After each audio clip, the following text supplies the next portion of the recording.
Vamos a comenzar. Yo no sé si se va a incorporar Rodrigo, Claudia, Rodrigo Inaxu.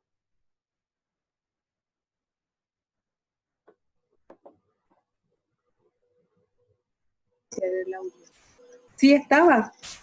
¿Sí?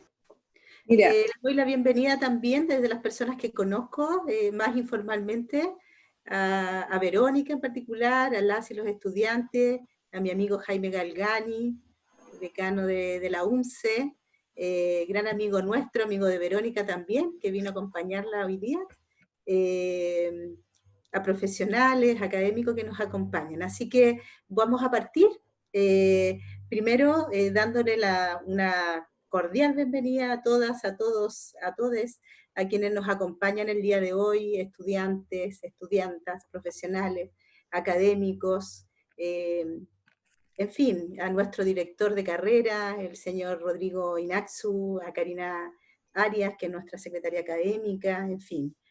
Entonces le queremos dar la bienvenida a este ciclo de 4 conversatorios, llevamos en el segundo, denominado Intervención Social en Contextos de Pandemia, realizado por el Grupo de Investigación Género, Sexualidades y Diversidades Culturales de la carrera de Trabajo Social de la Facultad de Ciencias Sociales y Humanidades de la Universidad Autónoma de Chile. El primer conversatorio, a modo de hacer un recuento, trató acerca de las masculinidades y pandemias, algunas reflexiones. Este segundo conversatorio trata sobre el tema de miradas desde el género en contextos de pandemia, a realizarse el día de hoy, ¿verdad? Comparto la metodología. La expositora expondrá entre 20 a 25 minutos, ¿cierto? Luego de ello se abre el conversatorio para preguntas y reflexiones, y para ello le solicitamos abrir el micrófono, y en caso que exista alguna dificultad con el micrófono, también pueden escribir por el chat, de tal manera de ir generando una conversación a modo de living de la casa, ¿no? En donde nos sintamos confiadas y confiados que estamos en un espacio súper protegido, en un espacio de aprendizaje que sea fructífero. Esa es la idea. Bueno, dicho esto, presento a nuestra ponencista, Verónica Alizana. Ella es doctora en Ciencias de la Educación de la Pontificia Universidad Católica de Chile, es magíster en Estudios de Género y Cultura en América Latina, mención Humanidades de la Universidad de Chile, profesora de Educación Especial, especialidad Trastornos del Lenguaje y Comunicación de la Universidad San Andrés, profesora de Educación Diferencial, especialidad Problemas de Aprendizaje, de la Universidad Metropolitana de Ciencias de la Educación, licenciada en Educación de la Universidad Metropolitana de Ciencias de la Educación, diplomada en Evaluación y Medición de Aprendizajes, MIDIUC, y docencia universitaria de la Pontificia Universidad Católica de Chile. Actualmente ella es profesora de la Facultad de Educación de la Pontificia Universidad Católica de Chile y del Departamento de Formación Pedagógica en la Universidad Metropolitana de Ciencias de la Educación. Ha sido por varios años, y hemos sido testigos, como jefa de centros de corrección de portafolios docentes en distintas universidades. Ha sido asesora y es asesora curricular, en fin. Dicho esto, ¿cierto? Presento entonces a Verónica Alizana, quien tratará el tema mirada desde el género en contexto de pandemia. Muchas gracias, Verónica. Prende el Eh, micrófono, Vero, eso. ya, súper. Eh, Muchas gracias por estar acá. Veo que hay muchas amigas, muchos amigos. Agradezco a Sonia, a todo el equipo por la invitación. Y les quiero comentar que yo preparé 5 planas, en donde lo hice con mucho cariño. Estuve haciendo una sistematización de algunos temas que son centrales y que en este minuto están tensionando las temáticas y las problemáticas de género, ¿ya? Contarles que voy a ir matizando mi lectura de mis 5 planas. Las pensé justamente bien acotadas para ocupar esos 30 minutos, eh, y lo voy a leer, lo voy a ir leyendo, lo voy a ir compartiendo con algunas imágenes, sobre todo porque son 30 minutos, entonces no me quiero como dispersar, así como, entonces por eso voy a hacer una mezcla entre lectura y algunas imágenes que voy a compartir. Así que les voy a pedir entonces que por favor escuchen atentamente, que tengan su cuaderno sobre la mesa, que vayan anotando sus preguntas, porque para mí son fundamentales las preguntas que vayan surgiendo, porque en esta presentación yo voy a tocar temáticas de género, lo voy a hacer desde una perspectiva como general, pero después voy a hacer una bajada en todo lo que tiene que ver los aspectos educativos, ¿ya? Y ahí para tensiones, ¿verdad? Revisar algunos desafíos, y finalmente terminar con algunas preguntas en este contexto de pandemia, ¿ya? Entonces eso les voy a pedir, que por favor tengan su cuaderno a mano, que vayan anotando sus preguntas, porque además también la idea es después como sistematizar, o sea, yo creo que lo más importante son las preguntas de ustedes, siempre, cuando uno prepara algo y las personas preguntan, esas preguntas siempre tienen un trasfondo que yo creo que uno necesita seguir reflexionando, ¿ya? Dicho eso, voy a pasar a compartir. Acaba de jubilar. Necesito, Sonia, que me deje como anfitriona. Como 590. Por favor, para compartir. Súper. Ahora sí.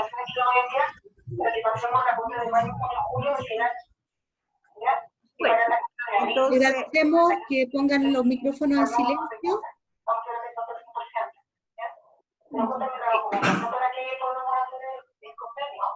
Sí, hay un micrófono que está fuerte. Agradecemos, por favor, por los micrófonos en silencio. Muchas gracias. Ya, súper. Entonces, ya, porque por ejemplo, no sé, forma como de Rodrigo, no sé si es posible silenciar los micrófonos. Tú desde tu lugar puedes silenciar los micrófonos, por favor. ¿Ya?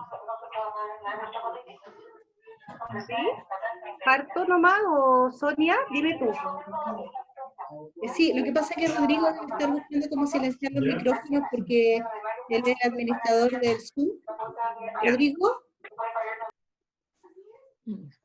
Ahí parece. Es que yo lo silencié. Ya, ok. Yo silencié a la persona, no quiero que eso ofenda, por favor, ¿ya? Pero la tuve que silenciar. Okay, ya, pues entonces vamos a partir.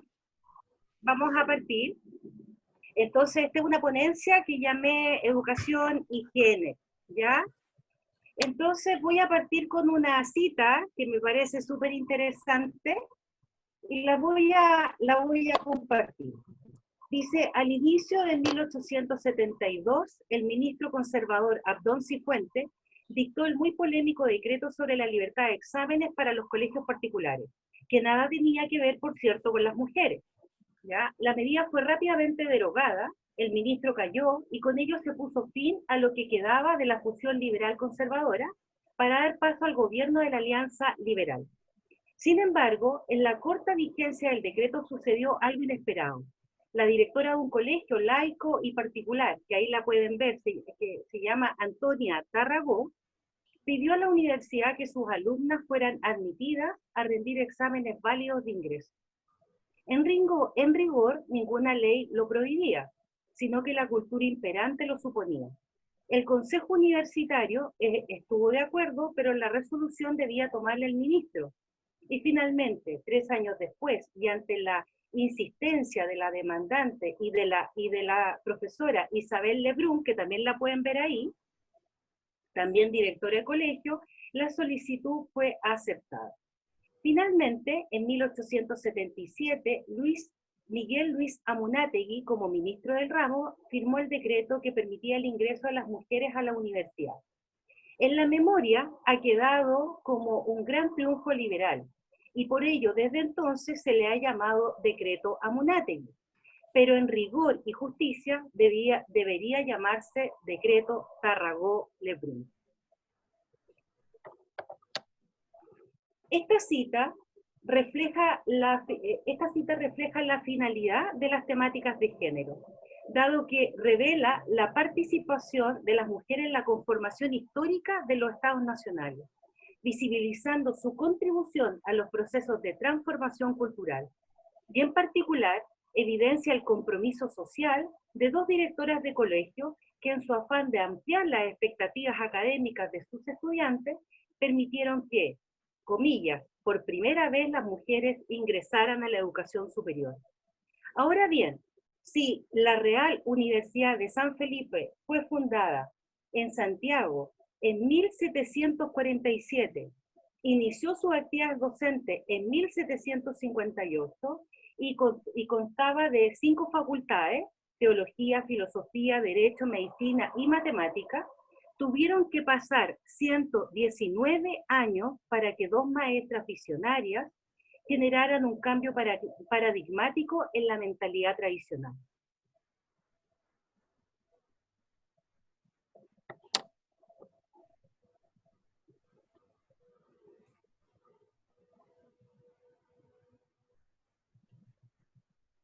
En tal sentido, las perspectivas de género analizan la construcción cultural de la diferencia sexual, ¿ya? Que está mediatizada por voluntades políticas, ¿ya? Por legislaciones vigentes, relaciones sociales, ¿ya? Expresiones genéricas e interacciones comunicativas entre mujeres, entre varones, entre mujeres y varones en el mundo de la vida. Esta red enmarca las aspiraciones académicas, los atributos diferenciadores, las experiencias identitarias u orientaciones sexuales que ellas y ellos expresan en la esfera pública y privada. Asimismo, la red en cuestión configura las relaciones de poder, que organizan la participación de las personas en las organizaciones, grupos y sectores de la sociedad, donde las temáticas y problemáticas de género varían de una cultura a otra, y sus criterios cambian generacionalmente, o se transforman a través del tiempo.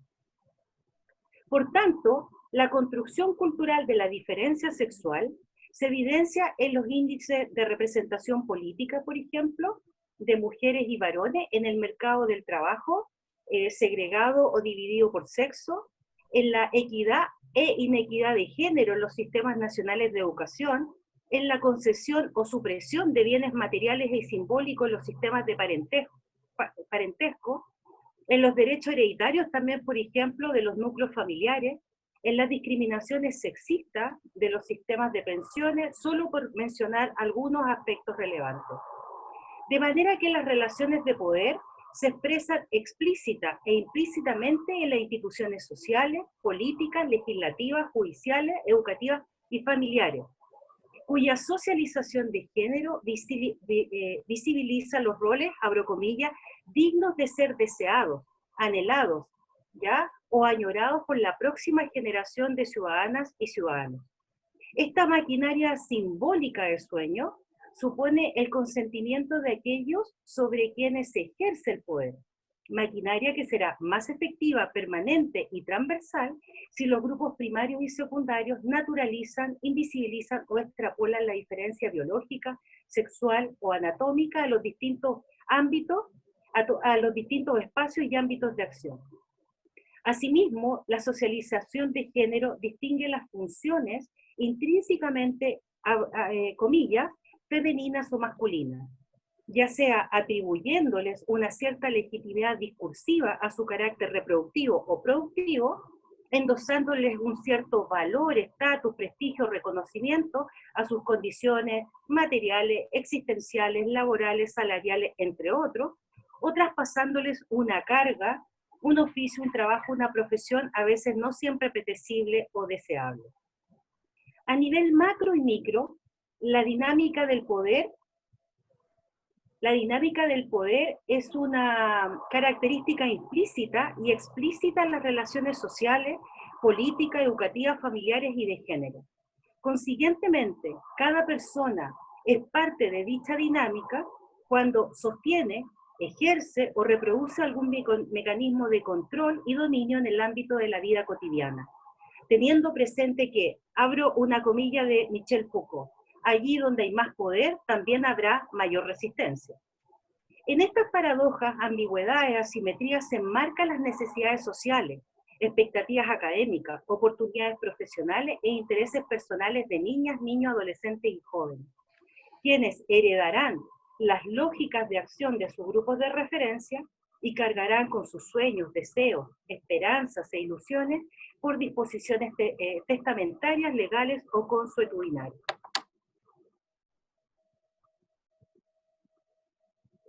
Justamente, las instituciones educativas son fundamentales en la construcción de aspiraciones académicas, ¿verdad?, atributos diferenciadores y experiencias identitarias en sus actores protagónicos, quienes establecen relaciones de poder intergenéricas entre mujeres y varones, como también intragenéricas entre mujeres y entre varones.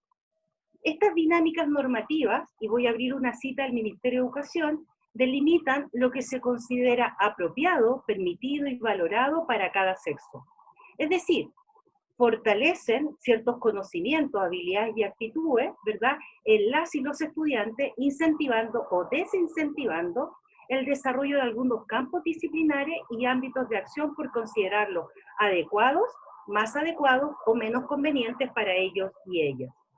Quienes además aprenden a estimar o desestimar sus propias competencias en ciertas áreas curriculares específicas, ya sea porque se sienten capaces o incapaces de hacer algo, o porque tienen la fuerza y voluntad para hacerlo.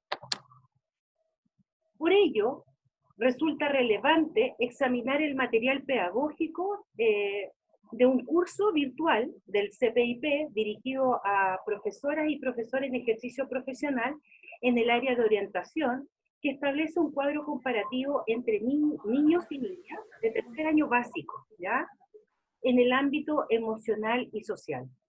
Este contenido curricular, ¿ya?, y aquí me gustaría que colocaran mucha atención, ¿verdad?, plantea que los niños manifiestan gran interés por los juegos de computador, deportes e ídolos deportivos, necesitan más espacio y movimiento para expresarse o pelear con sus pares, ¿ya?, les cuesta acatar normas y expresar sus sentimientos. A la par, señala que las niñas se interesan por, abro comillas, stickers y álbumes, ya, cantantes e ídolos adolescentes. Y esto me llama mucho la atención. El texto dice, necesitan estar con amigas porque son menos independientes. O esta, que es la frase del bronce, prefieren atraer la atención de los hombres como una nueva forma de autoexpresión. Son más tranquilas y expresan fácilmente sus sentimientos. Esta información fue catalogada de sexista en las redes sociales,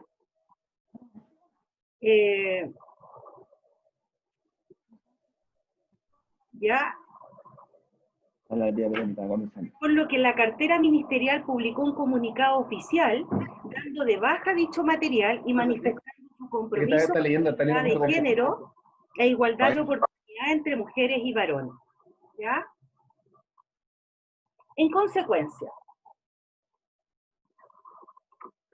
consecuencia, los actores educativos participan explícita e implícitamente en la organización sociopolítica de las masculinidades y feminidades, hegemónicas, cómplices, subordinadas y marginales. Estoy ocupando la misma categoría de Connell a propósito de su artículo citado en Valdés y Olavarría de Flaxo, cuyas dinámicas de poder y parámetros normativos se inscriben en doctrinas epistemológicas, teóricas, científicas, ideológicas o religiosas, que afirman categórica y unívocamente el sentido cultural y significado literal de saber ser mujer y saber ser varón. Así lo demuestra Cristeva Cabello en el libro Mayo Feminista, que se los recomiendo porque es buenísimo, La rebelión del patriarcado del año 2018. Cito, dice, que ahí ustedes pueden ver la cita, ¿no?, de Cristeva Cabello. Una activista secundaria me comparte un certificado de convivencia escolar en su colegio de mujeres, donde calificaban el comportamiento de las estudiantes. Uno de los criterios de calificación es la formación ética, y uno de sus ítems califica si la estudiante valora su calidad de mujer con actitudes femeninas. La calificación de la profesora fue generalmente, o sea, ella no alcanzaba el ideal que era siempre, es decir, esta adolescente no cumplía con ese compromiso ético hacia las formas femeninas. Este es el primer artículo del libro Mayo Feminista, la rebelión del patriarcado, en donde lo que hace Cristeva Cabello es analizar los temas de sexo, cuerpo y sexualidad en distintas instituciones educativas, y ese primer artículo está lleno de relatos de chicas, de las y los estudiantes que son activistas y que participan en estos talleres de Yo Mi Cuerpo, que es un proyecto muy interesante, se los recomiendo.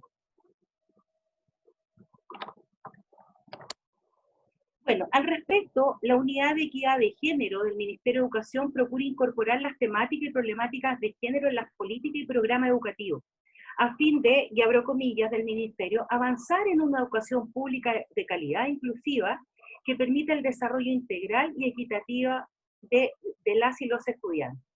Se trata entonces de diseñar e implementar una educación no sexista, que valore las competencias de ellas y ellos en los distintos niveles, asignaturas o áreas disciplinares, ya independientemente de su sexo, cuerpo, sexualidad, identidad de género, preferencia u orientación sexual. ¿Ya? Este tipo de educación aborda, abro comillas, el papel, estoy citando un texto de investigación muy interesante, que dice de que la educación, este tipo de educación, que es lo que visibiliza el papel, por ejemplo, del androcentrismo en la ciencia, en el lenguaje, en la invisibilización de las mujeres en la historia, la interacción entre los sexos en el aula y los valores aprendidos. Tales desafíos suponen analizar los espacios de socialización de las instituciones educativas, los canales, por ejemplo, de comunicación de la comunidad, o la paridad en la participación política y toma de decisiones de sus actores protagónicos. Como también es necesario evaluar las condiciones para acceder a los cargos directivos y desempeñar las funciones docentes, examinando la pertinencia cultural de los manuales de convivencia, o le llaman los manuales de civilidad, ¿verdad? En algunos contextos educativos, y los marcadores de género que están muy presentes, tanto en los reglamentos de conducta, o en las formas de vestimenta, o de los artefactos que uno se puede poner en el cuerpo, ¿ya? Eso queda muy, muy detallado en el texto de Cristeva Cabello, en Mayo Feminista, en ese libro, muy interesante. Que uno podría decir, bueno, estamos en el 2020, ¿verdad? Pero en el 2020 se siguen colocando estos marcadores de género en estos manuales de civilidad que están ahí instalados en la institución educativa. Por lo demás, es fundamental observar críticamente los resultados de las evaluaciones nacionales e internacionales. Observar críticamente, por ejemplo, las pruebas CIMSE, PISA, TERCE, ¿verdad?, que evidencian una diferencia significativa en lenguaje y comunicación a favor de las mujeres, o como dice PISA y TIMSS, ¿verdad?, advierten una distancia ostensible en matemática a favor de los varones.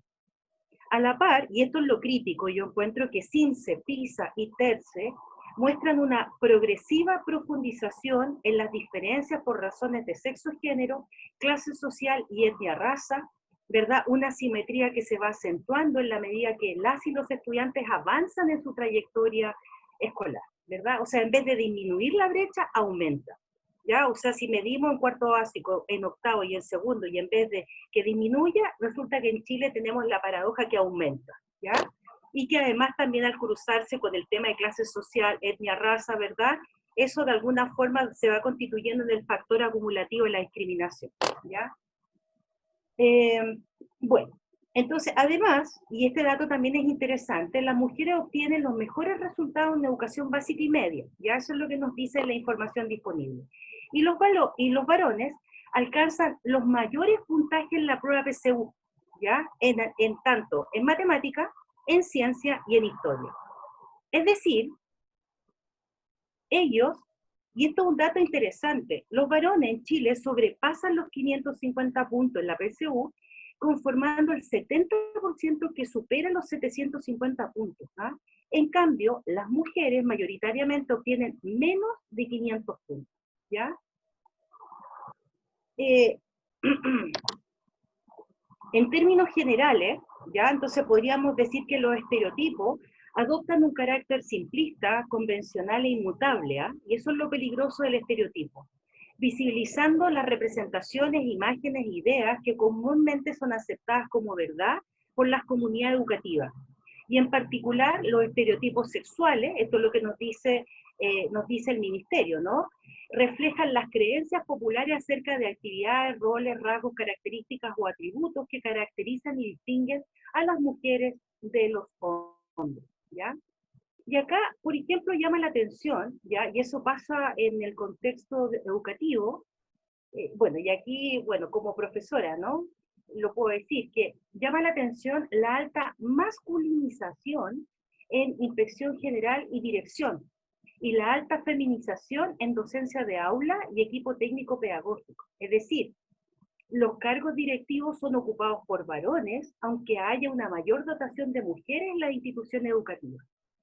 Sobre los niveles de enseñanza, tenemos que educación parvularia y educación especial presentan una alta feminización. En cambio, educación media técnico-profesional y educación media científico-humanista marca una tendencia hacia la masculinización. Respecto de la asignatura, nos encontramos con que las profesoras mayoritariamente están en lenguaje, orientación, programa y proyectos sociales y confección. En cambio, los profesores están en educación física, matemática, ciencia, tecnología, mecánica y electricidad. Eso es lo que advierten los datos. En otras palabras, la cultura impone valores androcéntricos, ¿ya? Cuando comparte la creencia que aquello realizado por los varones, héroes o próceres de la historia es sinónimo de lo realizado por la humanidad.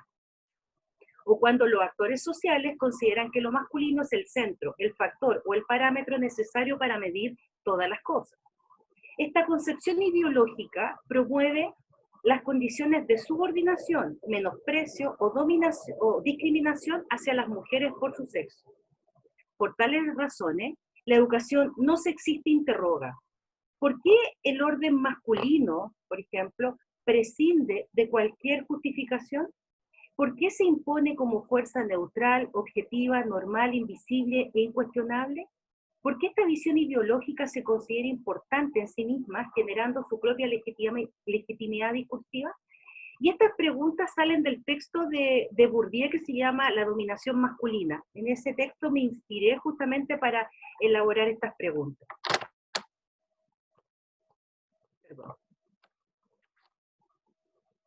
Ya, de este modo, las brechas de género visibilizan las diferencias cualitativamente sustantivas y estadísticamente significativas entre mujeres y varones con similares características sociodemográficas, tanto en sus posibilidades para ingresar, permanecer y egresar de las instituciones educativas como en sus resultados de aprendizaje en las distintas áreas disciplinares. Según el Ministerio de Educación, tales diferencias persisten en educación especial, en educación media técnico-profesional y educación superior, ¿ya? Solamente les voy a dar unos datitos. En educación especial, esta modalidad atiende principalmente a los niños, casi más de un 60%, que a las niñas, ¿verdad?, que no alcanza a llegar al 40%. Por lo que ellos presentan necesidades educativas especiales de forma permanente o transitoria en mayor proporción. En educación media técnico-profesional, en esta modalidad predominan los varones por sobre todo en las áreas de industrial, que sobrepasan el 80%, en agrícola, que sobrepasan, llegando a un 70%, y el sector marítimo, que también llega a casi un 70%. En cambio, las mujeres, ¿verdad?, que son la minoría en esta modalidad educativa, se concentran en las áreas técnicas casi en un 80%, comercial en un 64% y artístico un 53%. Según la información disponible, esta modalidad presenta altos niveles de deserción por factores económicos, embarazo e ingreso al mundo laboral. Y también aquí un dato bueno, que no lo puse, pero me gustaría como comentarlo rapidito, ¿verdad?, que tiene que ver con que también en este sector, en la educación media técnico-profesional también presenta como, porque ustedes saben que en la escuela se mide el índice de vulnerabilidad escolar, y justamente esta modalidad es la que presenta también los mayores índices, ¿ya? O sea, por lo tanto tenemos jóvenes, las y los jóvenes, ¿verdad?, que también pertenecen a un grupo social, ¿verdad? Entonces, a mí me llama la atención, digamos, de que presenten altas tasas de deserción, justamente un sector que más necesita educación. Entonces ahí habría que preguntarse cuáles son las políticas de acción afirmativa que están presentes en esa modalidad educativa. Y en educación superior, ¿ya?, en esta modalidad se observa una alta feminización en las carreras de salud, diseño y ciencias sociales, y una alta masculinización en ciencias y matemáticas.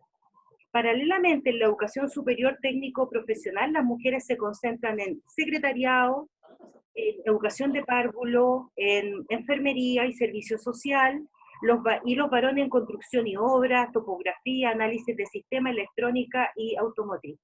Y aquí también es interesante porque hay un estudio que cruza justamente las carreras altamente feminizadas con las condiciones laborales.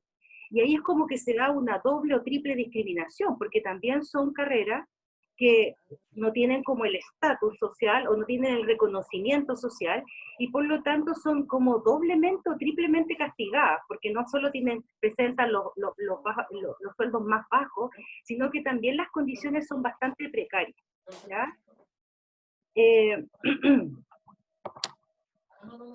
Desde esta perspectiva, las y los educadores de párvulo y profesores de educación básica, educación media técnico-profesional, educación media científico-humanista y educación superior, requieren una formación sensible en temáticas y problemáticas transversales, las que por una parte muestran los sesgos sexistas, clasistas, racistas, xenofóbicos, homofóbico o transfóbico, ¿verdad? Que es un fenómeno que está ocurriendo mucho en este último tiempo, que subyacen en los contenidos curriculares, en las prácticas de enseñanza, en los procesos de aprendizaje, en las estrategias metodológicas, recursos didácticos, etc., ¿verdad? Hasta en los instrumentos de evaluación. Y por otra, evidencia las relaciones asimétricas en las oportunidades otorgadas a niñas, niños, adolescentes y jóvenes durante su trayectoria formativa, ¿ya? Y aquí una asimetría, ¿verdad?, que perdura en el tiempo, tal como lo manifiesta, y ahí tenemos a Cecilia Richard, ¿verdad?, en el libro El desafío de aprender, el desafío de enseñar, relatos de una educación más justa. Se mantienen las diferencias socioeconómicas por género, ¿ya? Porque en caso de contar con 18 años de estudio, los hombres perciben cerca de 1.800.000 pesos y las mujeres no superan el 1.100.000 pesos. Una mujer siendo universitaria gana en promedio 400.000 pesos menos que un hombre, ¿ya? Y si tiene un postítulo, la cifra aumenta a 600.000 pesos. O sea, estamos hablando que el 45,4% de los hombres se especializa en ingeniería y tecnología, mientras que solo un 10,9% de las mujeres se desempeñan en ese rubro.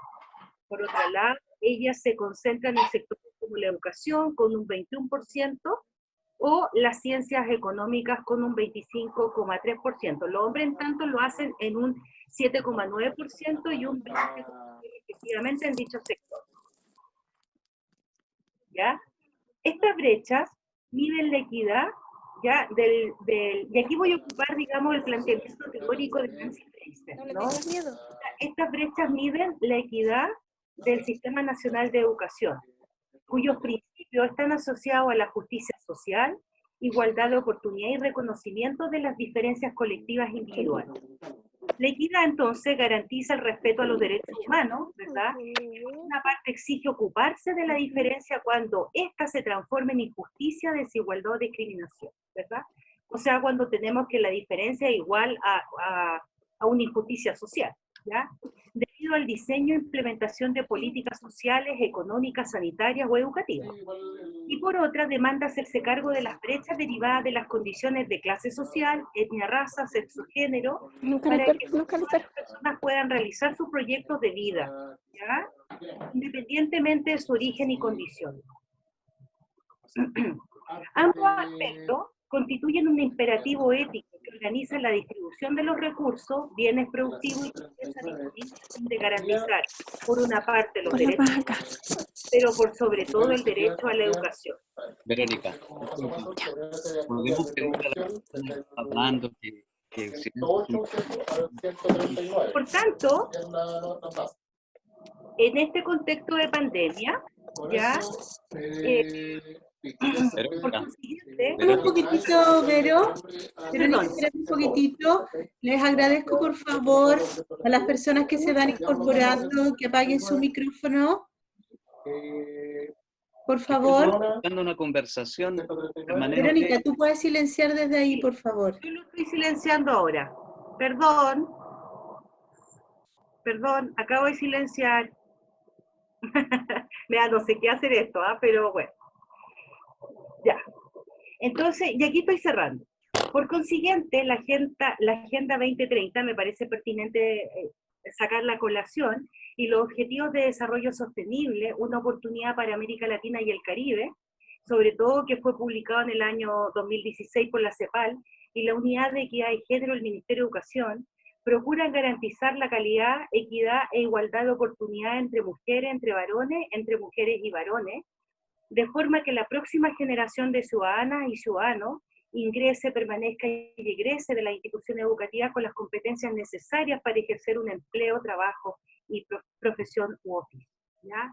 Por tanto, en este sentido, por tanto en este contexto de pandemia, y estas son como las invitaciones que me gustaría hacerles en este momento, ¿ah? Estas preguntas, o sea, por tanto, en este contexto de pandemia, ¿cómo podemos transformar, ¿no? ¿Cómo transformamos nuestros pensamientos, comentarios, prácticas sexistas, homofóbicas, clasistas y racistas, ¿verdad? Entendiendo de que vivimos en una cultura, y aquí me gustaría como quizás citar a Marta Lamas como antropóloga, ¿verdad? Y nosotros somos sujetas y sujetos de cultura, ¿verdad? Entonces como que yo decir, por ejemplo, yo estoy libre del flagelo, del clasismo, también es como algo que requiere ser mirado, ¿verdad? Porque estamos dentro de una cultura, ¿verdad? Entonces como decir, o sea, hemos crecido en un contexto discriminatorio, ¿verdad? Quizá en una discriminación que ahora se presenta porque ahora hay un discurso como que tenemos que saltar, el discurso políticamente correcto, ¿verdad? Pero de alguna forma también hay algo que habita en nosotros. Entonces, y en la medida que seamos más inconscientes de eso, entonces estos comentarios, estas prácticas sexistas, homofóbicas, clasistas, racistas, como que se van como que tiñen, ¿no? Que también puede ser que tengamos ahí como frenados los comentarios, pero también tenemos pensamientos en esa línea. Entonces, aquí mi invitación es cómo logramos transformar, ¿verdad? Estas ideas. La segunda pregunta es cómo entendemos la objetividad en la construcción de conocimiento, ¿no? Cómo visibilizamos, por ejemplo, la variable clase social, etnia, raza o sexo, género en nuestros proyectos de investigación, ¿ya? Porque lo que nos dice la evidencia es que de alguna forma estas variables condicionan, ¿verdad? O sea, no solo generan el factor acumulativo de la discriminación, sino que también reproducen, ¿verdad?, ciertos patrones sexistas, ¿ya? O invisibilizan a sectores de la población, ¿verdad?, entendiendo como que, o hablamos de las mujeres, pero sabemos que no todas las mujeres son iguales, o hablamos de los varones y no son todos igual, porque no da lo mismo si nací en el campo, en la ciudad, no da lo mismo si soy de padre o madre profesional o no, ¿verdad? No da lo mismo si soy afrodescendiente, no da lo mismo si provengo de una familia haitiana o venezolana migrante, no da lo mismo, ¿ya? Entonces son variables, ¿verdad?, que cómo las visibilizamos en nuestro quehacer. ¿Cómo empoderamos a las mujeres y varones para que sean lideresas y líderes democráticos y transformacionales? ¿Y cómo garantizamos la educación inclusiva, equitativa y de calidad en nuestra sala de clase? Ok, Sonia. Bien, ¿puedes sacar la presentación, Verónica, por favor? Bien, le damos un agradecimiento gigante a Verónica, te mandamos un aplauso virtual, te agradecemos mucho que compartas toda tu experiencia o parte de tu experiencia. Tú eres militante, ¿cierto?, de la equidad de género y eres reconocida por ello también. A partir de esto, quisiéramos invitar a los y las participantes a que pudiéramos hacer un intercambio de preguntas, de reflexiones, con estas dos modalidades que les decía al inicio de la conversación, es decir, a través del chat o a través de su micrófono. Así que las y los invito a que podamos empezar a conversar, y le pido a Rodrigo, por favor, que si puede poner en la pantalla a los participantes como una visión general, por favor. Rodrigo Azócar. Bien, entonces abrimos la conversación. Queda abierta la palabra para todas y todos.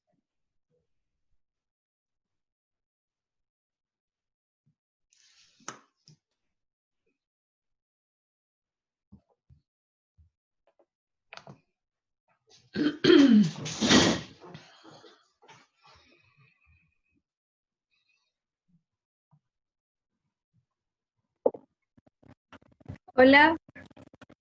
¿Me escuchan? Súper bien, gracias. Hola, soy Laura.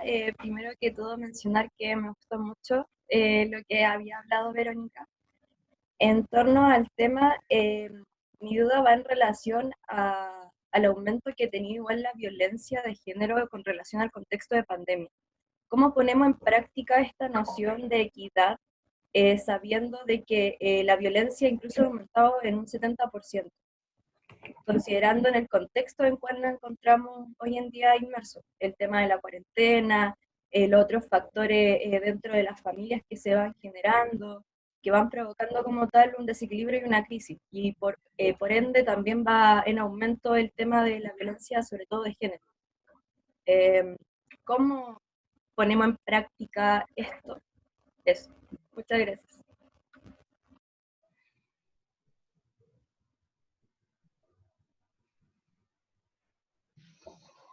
Sonia, ¿cómo lo hacemos? ¿Esperamos varias preguntas o vamos haciendo? Por favor, en la medida que surgen las preguntas, tú las vas contestando. Ah, súper. Primero me gustaría, como una de las cosas que hemos estado conversando, ¿verdad? Con un grupo de amigos y amigas, es que estamos como súper preocupadas y preocupados por este tema.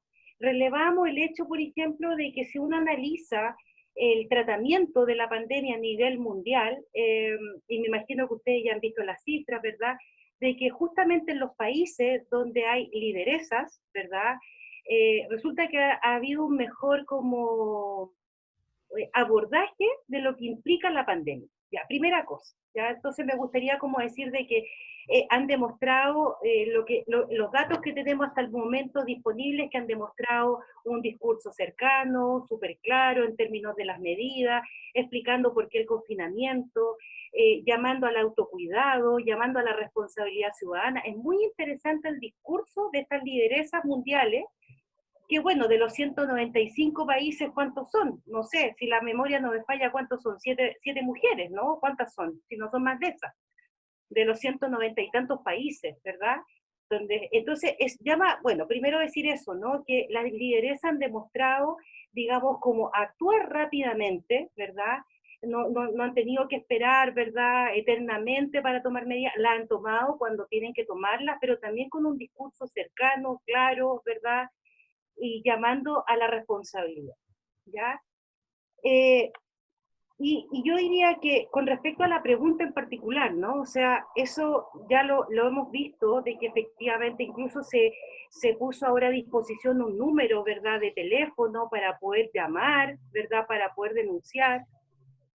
Pero ahora resulta de que tenemos un problema que yo creo que cada vez se ha visibilizado más, pero antes teníamos el problema de que las personas no denunciaban, ¿verdad? Por vergüenza, por un montón de cosas, por pudor, ¿verdad? Por un montón de cosas las personas como que las niñas, las jóvenes y las mujeres también parejas lo mantenían en silencio.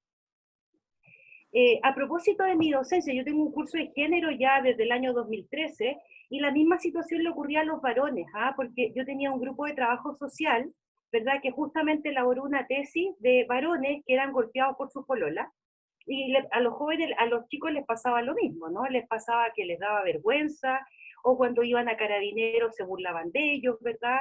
Yo creo que eso ha cambiado, lento, pero ha cambiado un poco, en el sentido de que tanto las mujeres o las vecinas o las personas denuncian, ¿ya? Pero también, o sea, el fono se activó, un fono de emergencia que se activa, ¿verdad? Pero ahí tenemos un problema serio que tiene que ver con la persona, porque resulta que llega, no sé, como que yo leía la prensa y a veces, por ejemplo, llega la brigada de la familia o llegan los carabineros a tocar el departamento, a tocar la puerta, y resulta que aparece una persona, aparece una misma mujer o aparece un varón y no sé qué, y resulta de que niegan el hecho, ¿ya? Y resulta de que, no sé, tuvieron una tremenda pelotera en la noche anterior, con gritos, con un montón de cosas, y resulta que llegan efectivamente porque los vecinos se cansan del ruido aquí y allá, entonces llegan, y resulta que el mismo núcleo familiar, ¿verdad?, como que se da, digamos, de que ahí se podría proceder, digamos, a tomar algunas medidas, pero justamente cuando llegan ahí el hecho se niega, ¿no? y finalmente las personas como que terminan ocultando la situación. Entonces tenemos que hacer un trabajo, yo creo que se están activando, ¿verdad?, estos teléfonos y distintos mecanismos, incluso en comisaría ahora virtual puedes también colocar algún tipo de denuncia, pero yo creo que tenemos un tema de fondo más profundo que tiene que ver cuando dentro de los núcleos familiares de alguna forma se legitima esta violencia, ¿ya? Y que efectivamente hay personas que reaccionan cuando ya hay golpiza, ¿verdad? Pero hay tipos de violencia que también están sumamente invisibilizadas, ¿verdad? No, es que me dijo una palabrita, es que me dijo aquí, me dijo allá, ¿verdad? Y resulta de que las vecinas, no sé, pues estaban escuchando así, efectivamente, acoso moral, ¿verdad? Como diría la Marifran Irigoyen, ¿no? Un acoso moral, cuando las personas ocupan, ¿verdad?, términos súper peyorativos que te atacan en lo personal, ¿verdad? Pero resulta que si la persona no es capaz de visibilizar eso como un acto de violencia, ¿verdad? Y ahí yo creo que tenemos que trabajar como sociedad, ¿verdad?, como sociedad civil, todos los actores sociales, ¿verdad?, todas las personas que conformamos la sociedad, tenemos que sensibilizar en esa materia. Porque hay ciertos niveles de, o sea, los que conocemos, los que salen en la prensa, ¿verdad?, son aquellos hechos que ya si partieron en amarillo, ya están en rojo y rojo intenso, ¿me entiendes? O sea, como ocupando ese documento del Instituto de Derechos Humanos, que todo parte como en amarillito y después termina en rojo, en el femicidio, ¿verdad? Pero entre medio, entre el acoso, entre el psicopateo, ¿verdad?, entre la revisión del celular, entre que te piden las cuentas y un montón de cosas, para algunos sectores, y en este caso para algunas mujeres, eso no constituye como un agravante o no constituye, digamos, un hecho de violencia. Entonces, yo creo que tenemos que trabajar en eso, desde la educación, ¿verdad? Imagínense que en algunos contextos la situación de tocaciones, por ejemplo, a las niñas o a los niños, ¿verdad?, situaciones de abuso, en algunos contextos era como que estaba invisibilizado, ¿no? Y progresivamente esto se ha ido colocando sobre la mesa, pero Santiago no es Chile, ¿ah? O sea, si ustedes leen los relatos, por ejemplo, de Cristeva Cabello, que justamente trabaja en la Patagonia, ¿verdad? Y en la isla grande de la Patagonia, ustedes se van a dar cuenta que ahí está el Chile quizás del siglo XVIII, ¿ah? O sea, por eso digo, o sea, las ciudades no es Chile. O sea, en los contextos rurales, ¿verdad?, hay situaciones que ocurren en las mismas instituciones educativas, o sea, violencia que se ejerce dentro de las instituciones educativas. O sea, persecución a los estudiantes trans, ¿verdad? Persecución a todo lo que sea una puesta en escena, una performance de género que no corresponde al canon. Y eso es perseguido en las instituciones educativas. Entonces, igual en las instituciones educativas también hay un ejercicio de violencia, ¿verdad?, y que obviamente se legitima en ese espacio, y obviamente también en los hogares, ¿no? Porque como que se da esa situación, ¿ah? Entonces, lo que pregunta ahí la compañera, encuentro que sí, ha aumentado la violencia, y las denuncias también, ¿ah? Ha aumentado muchísimo. Pero tenemos que seguir trabajando. Yo creo que, bueno, yo no soy poseedora de la verdad, o sea, soy una estudiosa de este tema, me encanta, lo leo todo, ¿ah? Pero acá tiene que haber un trabajo en conjunto, y sobre todo en la institución educativa. O sea, creo yo que la institución educativa juega un rol fundamental, las profesoras, ¿verdad? Pero ahí les mostraba, ¿no? O sea, imagínense que el mismo CPIP, ¿verdad?, saca una documentación donde sigue estereotipando a los niños y a las niñas, y gracias a todos los tuiteros, ¿verdad?, bueno, tuvo que sacar un comunicado pidiendo disculpas, señalando que hay un compromiso con la equidad de género, ¿verdad? Pero todavía se sigue pasando eso. Entonces, interesante que tengamos una sociedad un poco más como que justamente se atreve a denunciar este tipo de cosas. ¿Ah? Porque esto pasó el 8 de junio y ya teníamos a la vuelta del fin de semana. O sea, fue tal escándalo que esto lo publicaron el 8 de junio en el Dínamo, ¿verdad? Y ya lo teníamos, no sé, un par de días y ya lo teníamos abajo, y ese curso de capacitación tuvo que sacar esa unidad. Eso podría decir. Ok. Gracias, Verónica. ¿Alguna otra pregunta, alguna otra reflexión? Jaime, por favor, y después Catherine. Sí. Hola, muchas gracias por la invitación de Sonia y por estar acá en esta interesante reflexión. Bueno, a mí me gustaría decir muchas cosas porque es un tema que evidentemente tenemos con mucha sensibilidad en distintos niveles. Por ejemplo, en la facultad donde yo trabajo, hemos tenido y tenemos estudiantes transgénero, por ejemplo, y en general se han dado circunstancias de mucha integración, de apoyo, tanto desde los profesores como desde los mismos estudiantes, incluso desde el mismo tratamiento del nombre. El nombre, personas que se quieren identificar con un nombre masculino, desde el principio nosotros incorporamos administrativamente esos detalles que hacen que la integración sea más exitosa.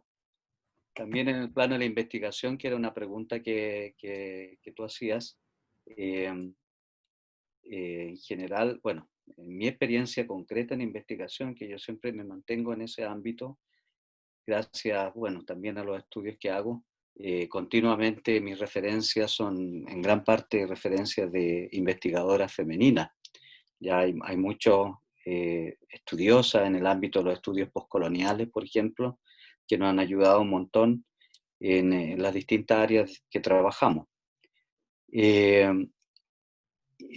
también en el ámbito de, ahora ya asumiendo mi rol como decano, nos toca a veces asignar responsabilidades y siempre está la preocupación de no simplemente asignar responsabilidades o favorecer en concursos académicos a mujeres simplemente porque está de moda o porque queremos hacerla equiparar en número, ¿no es cierto?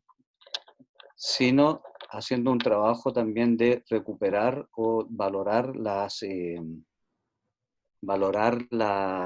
potencialidad a veces escondida de muchas mujeres, incluso en el ámbito académico.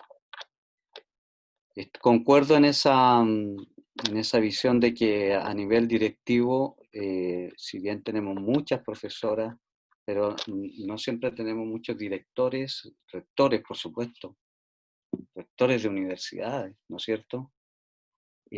Decanos, bueno, en nuestra facultad, en nuestra universidad tenemos totalmente equiparados números, 2 decanas, 2 decanos. Hasta el año pasado había 3 decanas. Entonces, pero a veces también hay mujeres que han ejercido su liderazgo de una forma autoritaria que no corresponde a la idea que nosotros tenemos. O sea, lo han hecho así, estereotipadamente han gobernado como hombres, ¿sí? Como que se han apropiado del poder y entonces yo creo que el tema del ejercicio de la autoridad es una maduración que tenemos que hacer todos, tanto hombres como mujeres.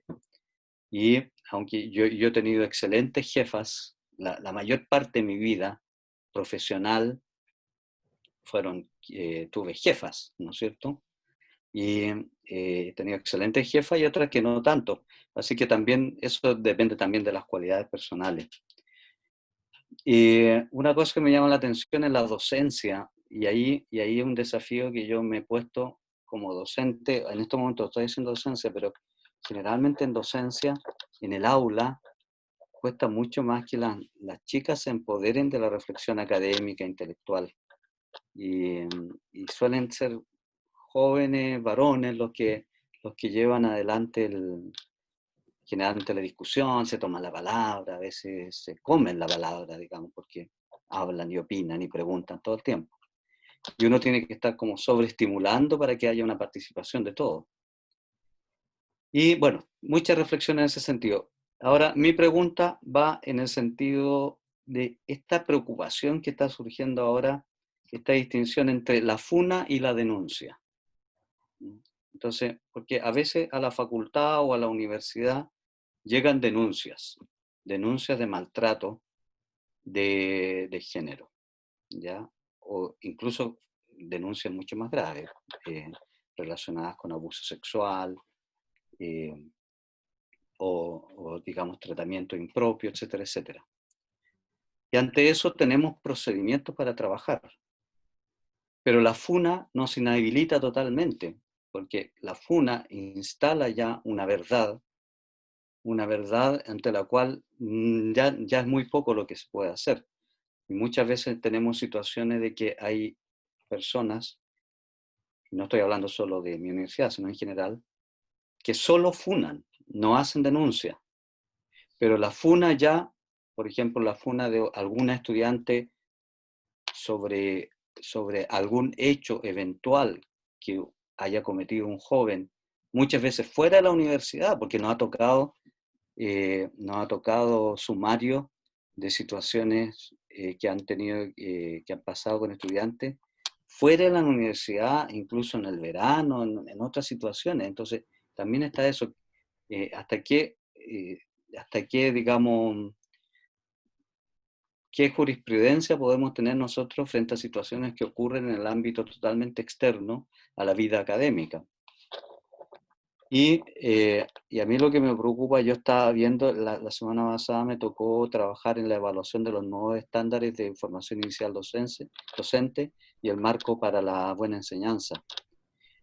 Y ahí se enfatiza, bueno, no puedo decir lo que dice el documento, pero se enfatiza mucho en que en los estándares de formación pedagógica se tiene que trabajar mucho en la formación, en el uso de los medios de comunicación social y de las TIC, el uso ético y responsable. Yo creo que ahí tenemos un trabajo interesante que hacer y cuando me ha tocado a mí algunas situaciones más directas, yo prefiero a una persona que tiene que hacer una queja que lo haga por la vía formal de la denuncia, porque la FUNA nos inhabilita totalmente, ¿ya? Y crea una verdad a la cual se suman todos como un carro, y una verdad dañina y destructiva, a veces incluso para la persona misma que emite su mensaje. Disculpe lo largo, pero te quería decir estas cosas. Gracias, Jaime. ¿Verónica? Bueno, Jaime, yo creo que la reflexión, y aquí te lo digo como profe universitaria, yo creo que la reflexión que tenemos que hacer es que en un lugar donde hay FUNA, ¿verdad? O en un lugar donde hay estas denuncias, porque ahí hay un tema que tenemos que trabajar, que tiene que ver justamente con la temática y problemáticas de género, ¿ya? Entonces, y un tema que es complejo, porque cuando empezó en el 2018, surgió esta multitud de denuncias en donde teníamos un profesor universitario o un profesor de colegio que desde que le miraba las pechugas a las chiquillas, ¿verdad? Desde el profe como Mirón, que lo denunciaban, o les miraba el trasero, las piernas, no sé, las cabras tenían que ir tapadas hasta arriba porque los gallos, ellas decían de que se quedaban pegados en las pechugas de la niña, ¿ya? Tenemos ese tipo hasta profesores que pedían favores sexuales, ¿ya? A cambio de nota, a cambio de distintas cosas. Eso nos pasó en el 2018, ¿ya? Entonces, eso te demuestra de que tenemos que trabajar con los profesores, con las profesoras, con los y las estudiantes, ¿verdad? Y visibilizar, ¿verdad? De que eso, por ejemplo, si estáis conversando con alguien y no te está mirando a la cara, te está mirando el cuerpo, ¿verdad? Eso intimida, ¿ya? Entonces, ¿cómo socializamos, ¿verdad? ¿Cómo sensibilizamos a la comunidad, ¿verdad? En estas materias, ¿ya? Porque las personas no puede ser que se sientan, digamos, como intimidadas. O sea, habían estudiantes, por ejemplo, no sé si leíste todos los relatos, o sea, habían estudiantes que iban 4 o 5 a la sala del profesor porque el profesor se ponía cariñoso, ¿cachai? O sea, y ese profesor nadie le puso el párale, ¿me entiendes? Entonces, yo lo que te quiero decir, Jaime, que para mí, en un contexto de FUNA, yo creo que tenemos que trabajar con mayor fuerza las temáticas, las problemáticas de género. Tenemos que sensibilizar a la comunidad, ¿ya? Y yo te digo a toda la comunidad, ¿verdad? Y también buscar formas, protocolos de denuncia, ¿verdad? O sea, yo creo que es algo que hay que abrirlo en la comunidad, justamente porque si no se transforma en una cacería, ¿verdad? Y yo creo que también es cierto, o sea, también se puede prestar para situaciones abusivas también, ¿verdad? O sea, si yo le tengo mala onda a esta profesora, voy y me funo a la profe Vero, ¿me entendís tú? Y la funo y no sé, le digo cualquier cosa porque efectivamente, no sé, como también puede ser un ataque personal, ¿verdad? Entonces, yo creo que este es un tema que requiere ser tratado, ¿verdad? Tiene que ser abierto, y tenemos que enseñarle a toda nuestra comunidad, ¿verdad? Que aquí hay un contrato social, personal entre las personas que tiene que cambiar, ¿ya? Y es muy difícil, o sea, pero no imposible, ¿ah? Pues yo llevo hace harto rato ya en este tema, ¿verdad? Y en mi curso, ¿verdad? Un curso que partimos hace muchos años atrás con la Sonia, que tengo una maravillosa experiencia, ¿verdad? Justamente trabajando los temas de género, ¿verdad? Y cómo progresivamente ese curso se han ido sumando más varones, ¿ya? Y es interesante cuando los varones, por ejemplo, ven la Escuela del Silencio, que yo se las recomiendo, es una escuela, es un video justamente de la UNESCO, en donde uno ve la situación de las niñas y de las jóvenes, por ejemplo, en las comunidades indígenas en el Perú, ¿ya? Entonces, cómo también los varones también se van sensibilizando en este tema, ¿verdad? Porque en mi curso yo trabajo en la construcción cultural de la feminidad y de la masculinidad. O sea, yo creo que tenemos que trabajar también con respecto a las masculinidades, por ejemplo, subordinadas, ¿sí, verdad? O sea, las masculinidades marginadas, igual que las feminidades, ¿verdad? Entonces, yo creo que es un tema que tenemos que abrir en nuestras comunidades educativas. Yo creo que ese es nuestro deber. Yo creo que ese es nuestro deber como profesores y profesoras universitarias, ¿verdad?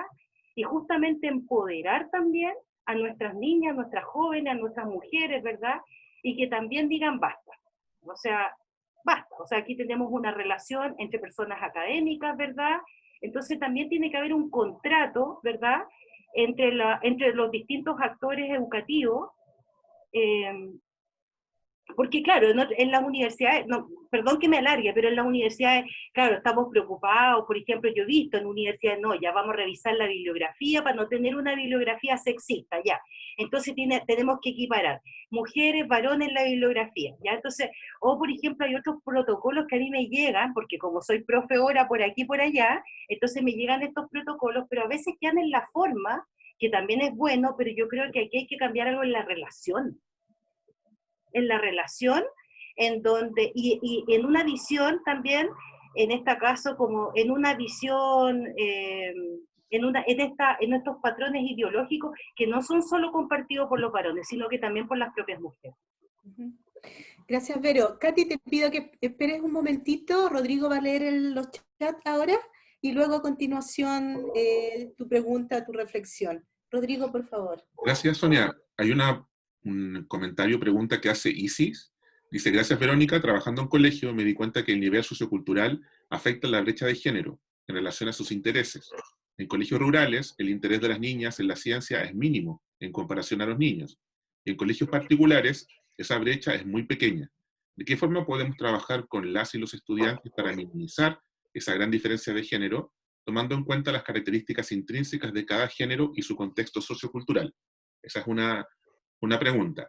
Hay otra pregunta de Uva Falla. Dice, en Colombia, con ocasión de la cuarentena preventiva obligatoria, la situación de violencia hacia la mujer ha aumentado considerablemente en otros casos. Ha aumentado los femicidios a pesar de que se han reactivado las diversas estrategias de denuncia. Efectivamente, el problema es que la sociedad ha normalizado los actos de violencia hacia la mujer. Tenemos una felicitación de Román Castro, dice, felicidades a Verónica, excelentes reflexiones con las que coincido y apoyo en este terreno de la violencia simbólica y directa sobre el género. Y también pregunta, en tiempos o no de pandemia, ¿valdría la pena transitar a esfuerzos intelectuales y emocionales respecto a la comunicación incluyente, incluyendo los diversos medios orales y escritos sustantivos colectivos donde incorporen estudiantado, profesorado, quien asiste, por ejemplo, en lugar de insistir en los y las, evitar signos lingüísticos como alumnos, profesores, entre otros, ¿no?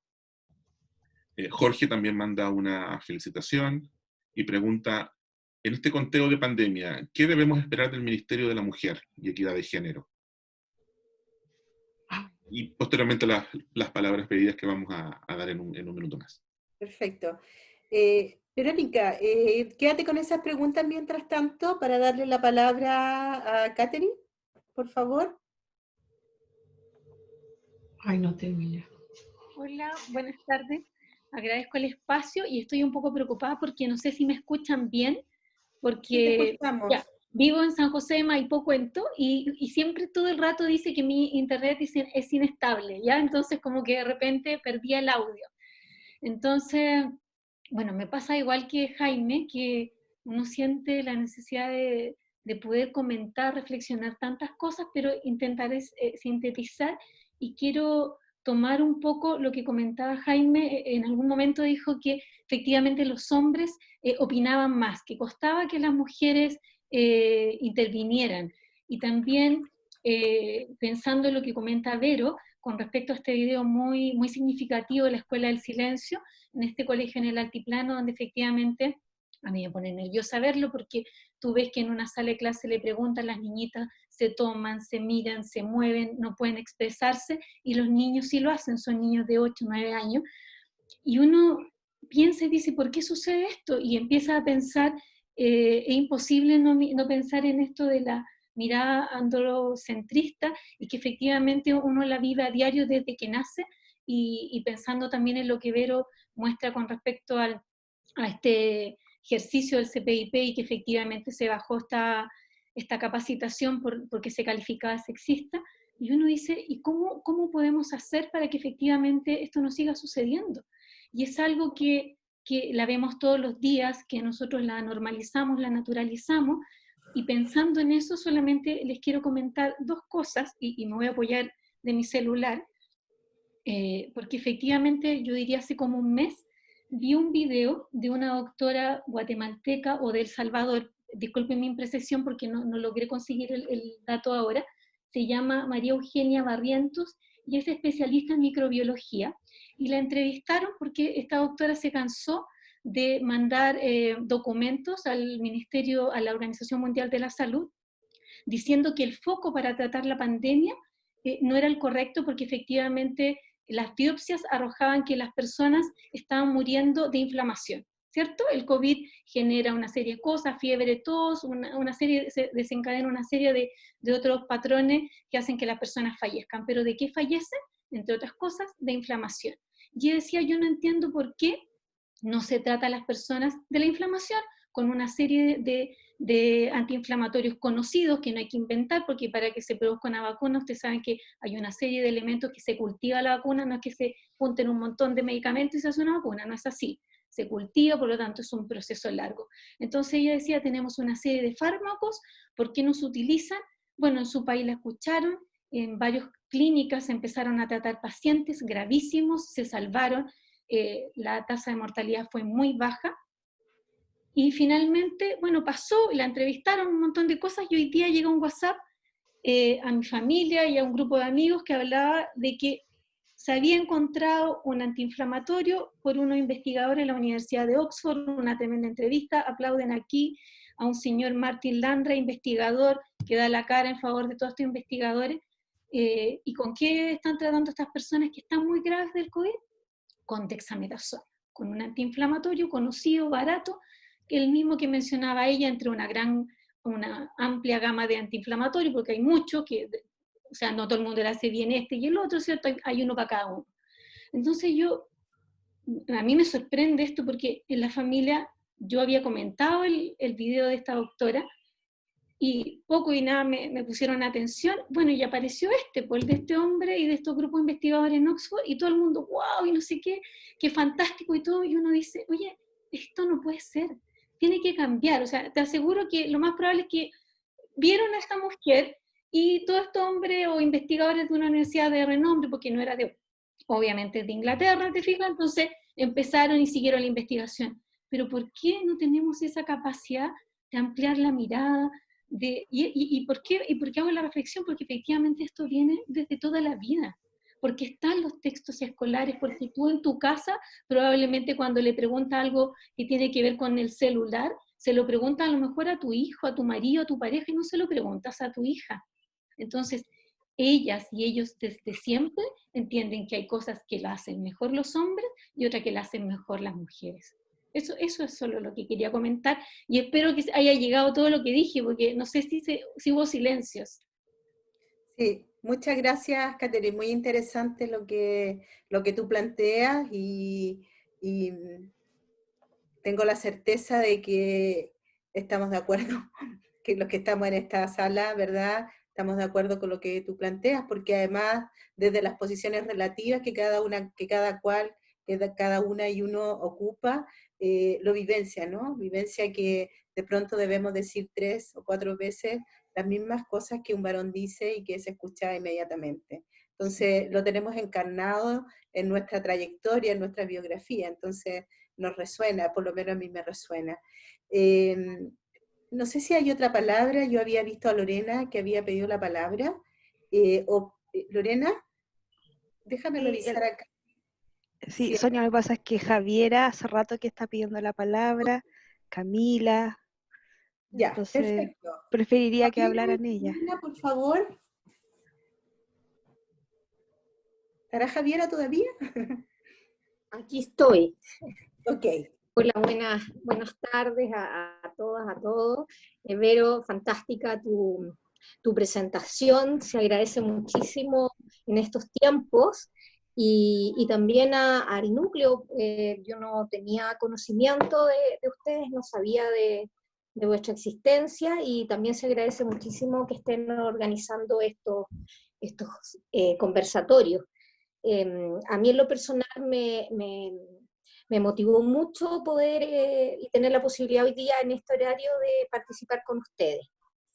Y la verdad es que no tengo una pregunta en concreta, sino que compartir con ustedes algunas ideas, y bueno, Vero, a lo mejor tú la que te resuene más, para mí sería interesante saber tu punto de vista. En concreto, pensando en esta pandemia, ¿no es cierto?, desde esta mirada de género, lo que está sucediendo, o lo que puede suceder en los servicios, sobre todo de atención primaria, donde ya se sabe que no hay una formación, ¿no es cierto?, específica para el tratamiento de las diferentes identidades de género, de las diferentes diversidades sexuales, y que muchas veces también, de acuerdo a muchas investigaciones, sabemos que el trato hacia las mujeres es más discriminatorio. Eso a mí por lo menos me da vuelta durante todo este tiempo. También cuando la Verónica nos compartía el rol que tienen las lideresas en este minuto, me hace reflexionar, me hace recordar las mujeres que históricamente han estado a cargo, ¿no es cierto?, de las ollas comunes, algo que en estos momentos en nuestro país ha vuelto a ser un día a día. Y también otra de las ideas, y con esto finalizar, respecto a lo que está sucediendo también con esta solicitud del postnatal. Y otro tema que sabemos que está siendo muy complejo es para las madres, que además están con un teletrabajo, con este trabajo que se realiza fuera de casa, y si le sumamos a esto que pueden tener hijas, hijos, ya sea pequeños o adolescentes, eso sigue siendo una doble jornada laboral como es siempre. Sumado a este contexto de crisis sanitaria, yo creo que la situación es bastante compleja y requiere efectivamente seguir trabajando y pensando en el cambio social que requiere el país y a nivel mundial. Eso es lo que quería compartir.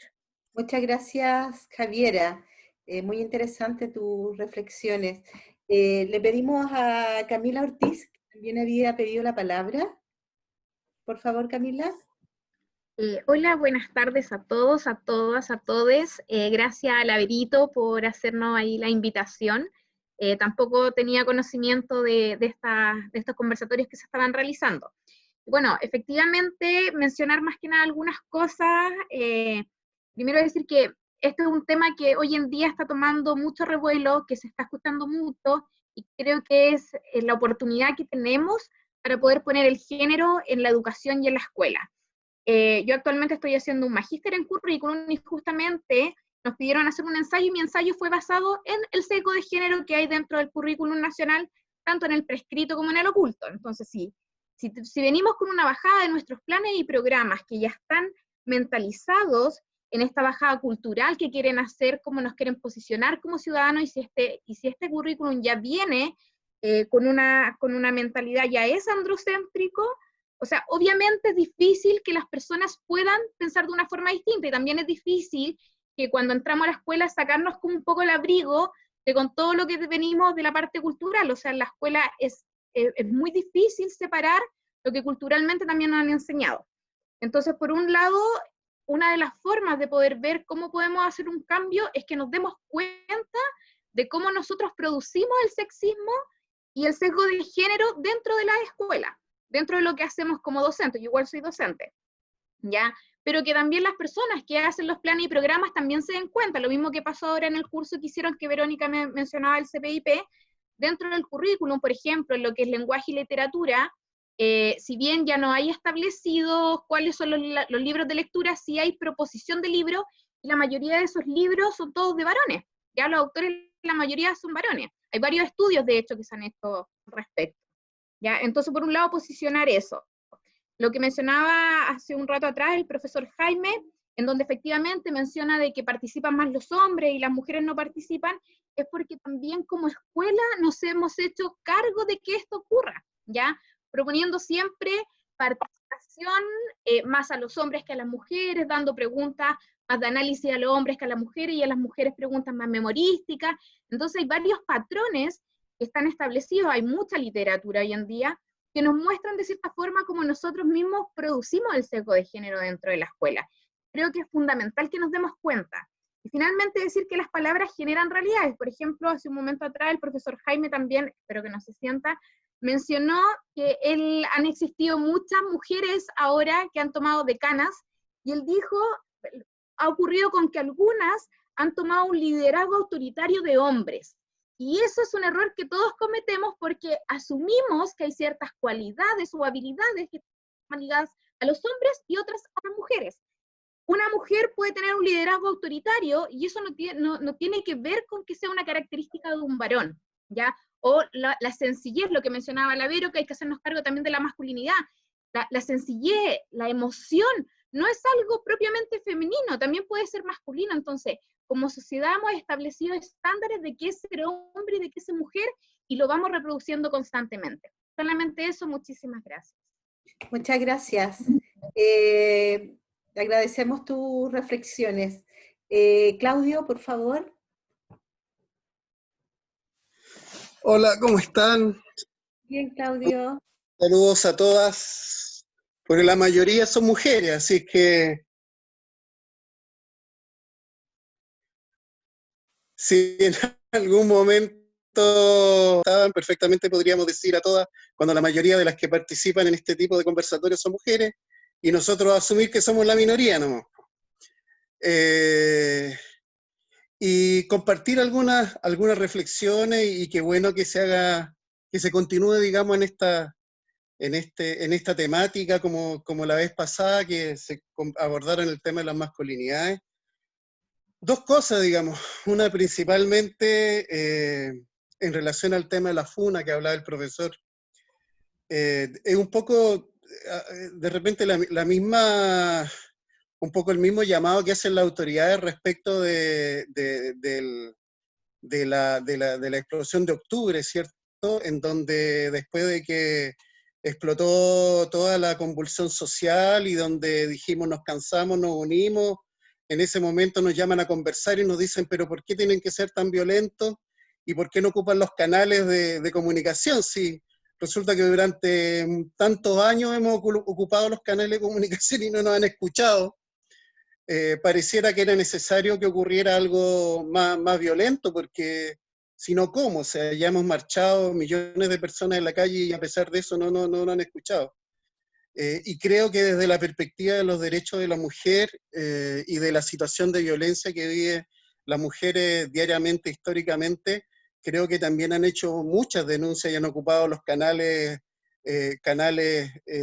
digamos, formales para poder denunciar, y creo que es importante que en esta falta de empatía que tenemos como varones respecto de la situación que viven las mujeres y que han vivido históricamente, entender de que muchas veces esta situación de funa es como sentir que ya no tengo más alternativa, o sea, que durante tantos años no nos han escuchado, no me han escuchado, las situaciones de abuso que he vivido, que pareciera que no me queda otra alternativa, es decir, como decía la profesora Verónica, hay que reflexionar más respecto de eso, y ahí un segundo punto que tiene que ver con una autocrítica como hombre, ¿cierto? Y partir, yo creo, cualquier tipo de conversación y reflexión, partir de que no estaríamos conversando respecto de estas temáticas si no fuera por las mujeres organizadas, que estamos hablando desde el 1800, ¿cierto? Cuando las mujeres luchaban por el derecho a la educación, hasta ya los 50 por el derecho a voto y hasta hace algunos par de años, ¿cierto?, respecto del tema de la violencia. No estaríamos hablando de género si no fuera por eso, por las organizaciones de mujeres, por los distintos movimientos feministas, que son tan además estereotipados, ¿cierto?, y han sido tan vilipendiados, además, con mucha ignorancia por gran parte de la población. Entonces creo que es importante partir, si nos incorporamos nosotros como varones a esta reflexión, partir de que empezamos a conversar y cualquier cosa que podamos decir, lo hablamos desde nuestros privilegios, ¿cierto? Como varón, y creo que va a ser muy difícil poder avanzar efectivamente en cambios más profundos si es que no incorporamos ese elemento, el elemento de nuestros privilegios, y empezar a hablar de nuestros privilegios como varones en esta sociedad. Desde el momento en que pedimos la palabra, desde cualquier momento, digamos, partir por ahí. Y ahí yo creo que falta mucho, algo se abordó en el foro pasado, porque también en el foro pasado, como ahora, la mayoría de las participantes son mujeres. Entonces, para hablar de feminismo, para hablar de masculinidad, para hablar de género en general, la mayoría son mujeres, y nosotros nos incorporamos muy poco a esta reflexión. Y pareciera que ahí como que tenemos miedo de repente a hablar de nuestra debilidad y de cosas que pudieran ser muy enriquecedoras en esta relación, porque el género es un concepto relacional, ¿cierto?, entre hombre y mujer en esta relación, hablar de nuestras debilidades, hablar de nuestros miedos, hablar de nuestras penas, hablar de nuestro temor a perder, ¿cierto? Ciertas situaciones, para poder de alguna manera ir como equiparando la balanza, esta balanza histórica que ha sido muy negativa para la gran para todas las mujeres en nuestra sociedad.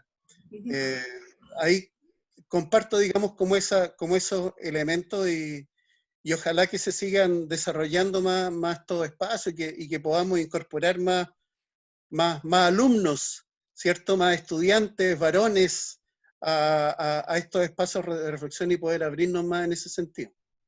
Muchas gracias, Claudio.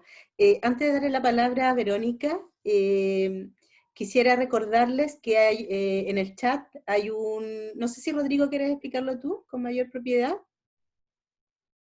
Hay un enlace para inscribir su asistencia, de tal manera de al final obtener esta certificación de la que les hemos estado conversando a partir de la semana pasada. Verónica, nos gustaría que pudieras hacer un cierre, tal vez de algún modo contestar esas preguntas que quedaron realizadas, digamos, recién. Perfecto, voy a tratar, porque las intervenciones me encantaron, creo que me encantaron, y voy a hacer todo lo posible. Frente a lo que planteaba Isis sobre cómo enfrentamos, ¿no?, estas brechas de género en la institución educativa, bueno, ya muchas de eso ya lo respondió Camila, así que gracias. Camila ya nos dijo, o sea, como que, y también la Katy, ¿no? La Katy decía, es importante ver no solo los textos escolares, yo creo que en Chile se hizo un cambio. Piensen ustedes cuando esto se llamaba CERNAM, hace varios años atrás, ¿verdad? Ahí se hizo un trabajo muy importante que tenía que ver justamente con revisar todos los textos escolares, y claro, pues ahí se evidenciaron que en realidad los héroes, ¿verdad?, Los próceres eran puros hombres y las mujeres eran la mamá, la hija, la nieta, la amante, o no sé, ¿me entiendes? Como que, pero, y yo creo que ahí desde la década de a mediados de los 90, ¿verdad? Tenemos como un cambio interesante en términos de los textos escolares. Pero yo creo que tenemos que seguir avanzando, ¿ah? Yo creo que sobre todo en los ámbitos universitarios, donde también ahí enseñamos a los grandes héroes, o sea, y resulta que tenemos un aporte, ¿verdad? Desde, como la cita que yo les leía, ¿no? El decreto Munátegui. O sea, si no hubiese sido por esas dos directoras visionarias, ¿verdad? Que después de 100 años, ¿verdad? Le dieron la gran posibilidad a que las mujeres pudieran ingresar en la educación superior. Entonces, ¿cómo visibilizamos el trabajo femenino? Yo creo que eso, y en todas las áreas yo creo que eso es fundamental. La Cami lo decía, la calidad de la pregunta. Yo creo que uno también está en la universidad y yo creo que cuando el profesor o la profesora te pregunta, o sea, uno debiera hacer la reflexión, no solo el profe que estoy preguntando, o la profe, sino que también cada estudiante, ¿qué me están preguntando? O sea, ¿me están haciendo una pregunta cerrada? De un nivel de exigencia cognitivo mínimo. ¿Por qué? Porque soy mujer, porque soy afrodescendiente, ¿por qué? Porque soy trans, porque no quieren, digamos, como potenciar mis niveles de frustración y por eso me preguntan pavadas, ¿ya? O me hacen preguntas inteligentes, ¿verdad? Y en ese sentido, como también en la interacción educativa, ¿verdad? Las niñas, las jóvenes, las mujeres, ¿verdad? Son un otro válido en esa convivencia, y por lo tanto no estoy hablando pavadas, sino que estoy hablando, por ejemplo, cosas que son importantes, y por lo tanto también les hago preguntas desafiantes, ¿ya? Yo les leía ese curso de capacitación para las niñas de tercero básico, po. El interés de las niñas son los stickers y son los álbumes, ¿me entiendes?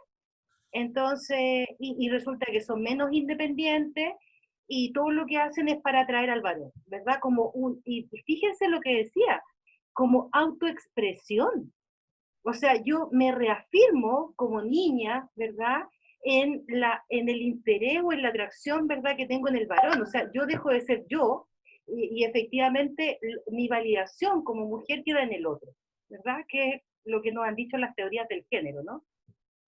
Así que la calidad de la pregunta es fundamental, la calidad de las lecturas, ¿verdad? Y también cómo potenciamos, porque recuerden ustedes que las universidades en el mundo datan del siglo XIII, ¿me entiendes?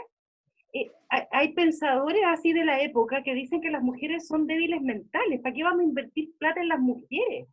Si las mujeres no les da, no les da. Entonces, ¿para qué les vamos a dar universidad? Piensen en los textos de Virginia Woolf, ¿verdad? A propósito, digamos, de la pelea que da en Inglaterra, ¿verdad? Porque no está reconocida en ese espacio que ella lo llama a sus profesores de patriarcales, porque no la ven, no la reconocen, ¿verdad? O sea, ahí no tenemos una violencia simbólica, ¿verdad? Cuando niego al otro, no lo veo, lo tengo de gomero en la sala, ¿verdad? O sea, le doy un espacio, pero no es un legítimo otro en el que yo me establezco un diálogo, ¿verdad? Y un diálogo intelectual, que es tan fundamental en las niñas, el pensamiento científico, ¿verdad? Efectivamente, porque sabemos, eso ya nos han dicho la evidencia, los talentos académicos están distribuidos en todos los grupos sociales, en todos. La cuna es la cuna, ¿me entiendes? El talento académico está para hombres, para mujeres, en todos los grupos étnicos, en todos los grupos sociales, ¿verdad? Incluso vean ese reportaje, que es un poquito light, pero Chile, el cementerio de talentos, de Informe Especial, ¿verdad? O sea, cómo Chile se transforma en un cementerio de talentos, ¿verdad? Porque claro, como que eres pobre, estás condenado. Entonces, ¿para qué te vamos a dar educación de calidad y todo si este va a ir a limpiar baños? Disculpen que se lo diga así de brutal, ¿no? Porque igual son comentarios que uno le escucha también a esta clase política empresaria, ¿no? Como que de alguna forma, bueno, y ahí yo me asumo también como una mujer también que está situada también en términos políticos e ideológicos también. Bueno, entonces como que es súper importante ahí en la institución educativa ver la calidad de la pregunta, la calidad de los textos, ¿verdad? La calidad de las interacciones, la calidad de la retroalimentación. ¿A quién estoy retroalimentando? Estoy retroalimentando a un pobre y por lo tanto, o estoy retroalimentando, incluso hay estudios en educación que son tan brutales. tenemos a 2 profesoras o 2 profesores egresados de la misma universidad, van de un contexto pobre a un contexto rico, ¿verdad? En el contexto pobre exigen lo mínimo, en el contexto alto exigen lo máximo. Y tenemos que tener la misma formación. Ahora, tampoco le vamos a echar la culpa al profesorado en sí mismo, ¿verdad? Sino que hay una cultura escolar que está instalada ahí. Entonces, si yo le hago clase a esto, entonces, por lo tanto, mi práctica de enseñanza también está mediatizada por ese contexto, ¿ah? Y bueno, y obviamente vean el video, ¿no? La escuela del silencio, los usos de los espacios escolares, ¿verdad? O sea, por ejemplo, los niños, ¿verdad? Se mueven por el patio, las niñas están arrinconadas, ¿me entiendes? Y bueno, también vean los últimos informes también de PREAL, ¿verdad? Justamente cómo se da el factor acumulativo en la discriminación. O sea, ¿qué pasa si eres niña, si eres pobre, indígena, y más encima vives en un contexto rural? O sea, lo que te dice la estadística es que con suerte va a terminar cuarto de primaria, ¿verdad? Porque a veces esas familias, que en su mayoría en algunos contextos indígenas, ¿verdad? Entre tener que, por ejemplo, invertir en el niño o en la niña, invierten en los niños, ¿ya? Porque son familias pobres, ¿ya? Y les da miedo mandar a la niña, no sé, y ahí hay un montón de prejuicios, ¿verdad? Estereotipos de género que yo creo que están muy instalados, ¿eh? Y yo creo que en las comunidades indígenas, en estos informes que yo, sobre todo, no sé, pero no solo en Chile, ¿ah? Estoy hablando de Bolivia, Guatemala, ¿verdad? En distintos países de América Latina donde hay una gran población indígena, ¿verdad? Ahí tenemos, por ejemplo, que hay una brecha, pero sustantiva y significativa en los niveles de escolaridad entre los niños y las niñas, ¿ah? Aunque en algunos países igual hay alta cobertura. Con respecto al profesor que hablaba de las y los, yo invito a leer a Valeria Flores, profesora básica argentina, que nos habla sobre el les. ¿Qué significa el les? ¿Ya? Y el les es una reivindicación, y tenemos que entender, jóvenes, y también lean por favor a la Cristeva Cabello, donde lo que dicen las crónicas de los jóvenes, de los y las jóvenes, y de les jóvenes, ¿verdad? Como dicen ellos, tiene que ver justamente con lo que también tocaba la Javiera, con estos chicos que no quieren ser encasillados, ¿verdad? No se identifican ni con la feminidad, ni con la masculinidad, se dicen como en sexualidad en tránsito, y no es que estén enfermos, ¿me entiendes? No es que estén enfermos, es que lo viven de esa manera. Incluso, por ejemplo, ahí en los textos de la Cristeva Cabello, por ejemplo, activistas de estos colegios de la Patagonia, ¿verdad? En donde para ellos es súper significativo que les hablen de les, porque justamente no quieren ser encasillados o encasillades, ¿verdad? No quieren, porque no se identifican con ese sentir. Entonces, yo creo que en ese sentido, como que a mí me puede parecer, no me puede parecer, pero si yo soy una profesora respetuosa, intrínsecamente respetuosa por mis estudiantes, y si yo tengo un estudiante en la sala que me ha tocado, ¿no? Y me dicen, por favor, dígame por mi nombre social, yo quiero que usted hable de les, yo lo hago. Yo lo hago. ¿Me entiendes? O sea, porque yo por ningún motivo voy a querer faltarle el respeto a nadie. Y además que yo quiero que vayan a mi clase, quiero que se encanten con mis temas. Por lo tanto, yo me acomodo. Me tengo que tener la flexibilidad suficiente como docente para acomodarme, entender, ¿verdad? Y eso, yo creo que hay que leer a la Valeria Flores, a propósito de la reivindicación del les. Muchas gracias, Verónica. En función de los tiempos que tenemos, vamos a cerrar esta segunda sesión de nuestro ciclo, ¿cierto?, de 4 sesiones, en que estamos transitando por distintas temáticas a propósito de esta situación de pandemia que estamos viviendo como sociedad, como humanidad, que nos emplaza, ¿cierto?, a pensarnos como sociedad, también a pensarnos como personas y en ese rol social que tenemos en la educación y en distintos ámbitos de la intervención, como académicos, académicas, como profesional del área social. Yo veo acá a Rodrigo, que nos acompaña, que es filósofo, veo a trabajadores sociales, a la Marcela, esta Uva Falla también de Colombia, nos acompaña de nuevo Román de México, Jaime también le agradezco, a todas las estudiantas de Verónica, nuestras estudiantas y estudiantes de la universidad, académicas de distintas universidades también. Les agradezco porque en la medida que dialoguemos estos temas, que hagamos presión, podemos hacer una incidencia social y política. Esto no es solamente decir por decir, sino que ir escuchándonos, porque hoy día, desde nuestra perspectiva como grupo de investigación, estamos convencidas y convencidos que debemos hacer esa incidencia política, y para ello debemos ejercitar algo que hemos denominado, ¿cierto?, como la pedagogía de la escucha. O sea, hoy día tenemos que escucharnos, debemos buscar formas innovadoras distintas para poder hacer esa incidencia política. Y en la medida que seamos más y podamos estar interconectados, vamos a poder hacer esa incidencia política. Así que les agradecemos, los abrazamos y las abrazamos desde acá, estamos más cerca de lo que creemos. La próxima semana nos vamos a encontrar con la temática de migración. Y no quiero despedirme sin antes de nuevo saludar a nuestro director de carrera, el señor Rodrigo Inaxu, Karina Arias, que también es nuestra secretaria académica, que han empujado y nos han apoyado en estas iniciativas como trabajadoras y trabajadores sociales. Así que los abrazo, agradezco a Verónica y nos encontramos muy invitados e invitadas para nuestro tema de migración, y por favor inscríbanse en el chat. Nos vemos. Cuídense mucho. Chao, Rodri. Gusto verte.